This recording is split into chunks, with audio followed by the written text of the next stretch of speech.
来吧，媳妇儿，做好了，干一个。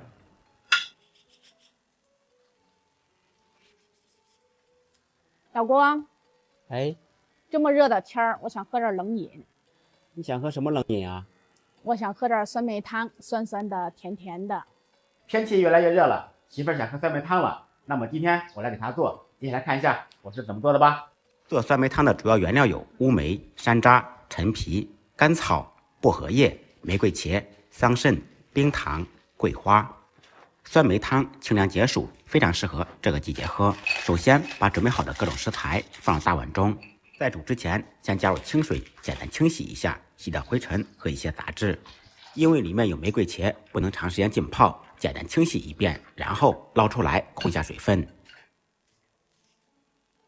控水以后，把各种食材放到一个密封袋里面，把口封紧。接下来我们开始制作。熬酸梅汤最好不要用铁锅，用铁锅会变味。起锅加入2000毫升清水，放入处理好的各种食材，开大火把水烧开，用勺子按压，使各种食材全部浸泡在水里面。大火烧开锅以后，转开中小火煮20分钟。煮的时间越久，颜色味道会越浓。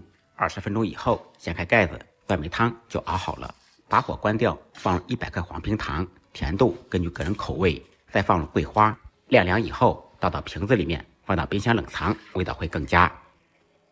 喝起来酸甜清爽，生津止渴。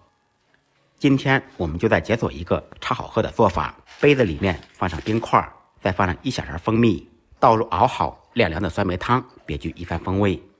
来吧，媳妇儿，做好了，咱们干一个。